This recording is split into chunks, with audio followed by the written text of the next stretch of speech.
मैं क्या है। मैं जितना जोर से चिल्लाता हूँ, मैं उतना ही बलवान दूसरों का अस्तित्व बन जाता है। पर मैं क्या है, क्या आपने कभी इसके बारे में शांति से सोचा है? यह आपके पैर में है या आपके हाथों में? क्या आपके सिर में या तुम्हारे दिलों में? या यह सिर्फ अहंकार है? आपका मैं, आपका अहंकार क्या और कहाँ है? उसकी अनुभूति होती है, फिर भी वो कहाँ है? अब किसी विशेष में तो मिलता नहीं है। एक सेकंड के लिए चुपचाप बैठिए और सोचिए, उस मैं को खोजिए।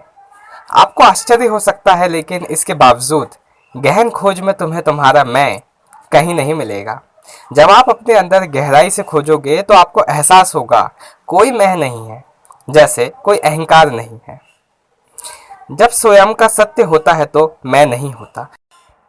इसका जवाब आइए वेदों में देखते हैं। एक प्रसिद्ध साधु रहते हैं जिनका नाम नागसेन रहता है, और उसी जगह के सम्राट मलिंद। एक बार सम्राट मलिंद साधु नागेश को अपने दरबार की शोभा ऊंचा करने के लिए बुलावा पहुंचाते हैं। दूत नागसेन के पास जाता है और कहता है, भिक्षु नागसेन, सम्राट आपसे मिलना चाहते हैं, मेरे पास आमंत्रण पत्र है, आइए चलिए।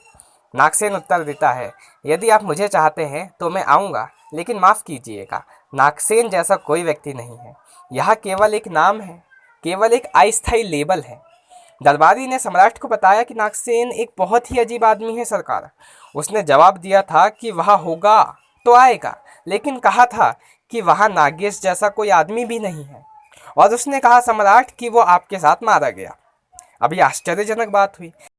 सेन के पास तुरंत सम्राट जा पहुँचे और उनके सामने जाके बोले कि नागसेन, मैं आपका महल में स्वागत करता हूँ। अब नागसेन सुनकर हंसते हैं और बोलते हैं, मैं आपके आतिथ्य को नागसेन के रूप में स्वीकार करता हूँ, लेकिन कृपया याद रखें कि नागसेन नाम का कोई नहीं है। सम्राट ने कहा, आप पहेलियों में बात ना करें। अगर तुम नहीं हो तो मेरे निमंत्रण को स्वीकार कर रहे हो। इस स्वागत का जवाब कौन दे रहा है? नागसेन ने पीछे देखा और पूछा, क्या वह जो रथ है जनाब, क्या वो आपका है? राजा बोला कि हाँ, यह मेरा है। उसने बोला, क्या वो जो हाथी है उस रथ में, क्या सम्राट वो आपके ही हैं? तो सम्राट बोलते हैं, हाँ मेरे ही हैं। तो वहाँ पे भिक्षु बोलता है कि कृपया उनके हाथी को हटा दीजिए। जैसे ही उसने बोला तो ये काम हो गया। अब वो हाथियों को इशारा करते हुए साधु को बोलते हैं कि क्या यह रथ आपका है?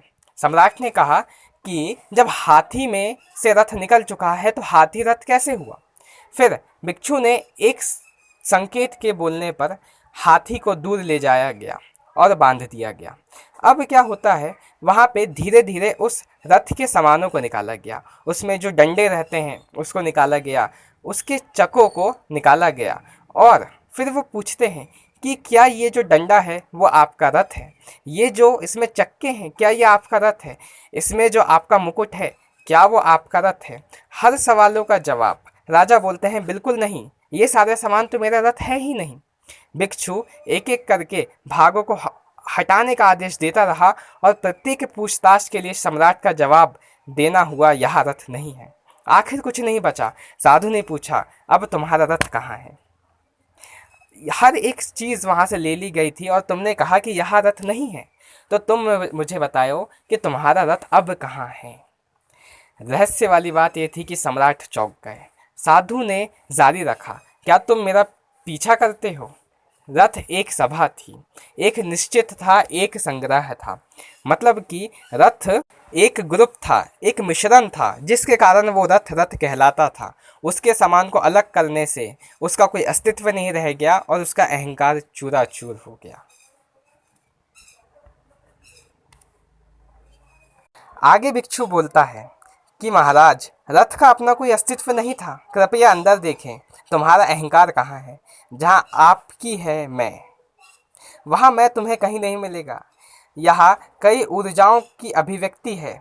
वहाँ सब में के बारे में सोचिए, प्रत्येक अंग, अपने प्रत्येक पहलू के बारे में, और फिर सब कुछ समाप्त करके एक एक करके अत्यंत कुछ भी नहीं रहेगा। आज की कहानी थी मैं क्या है इसके ऊपर। जय श्री राम, जय जय हनुमान।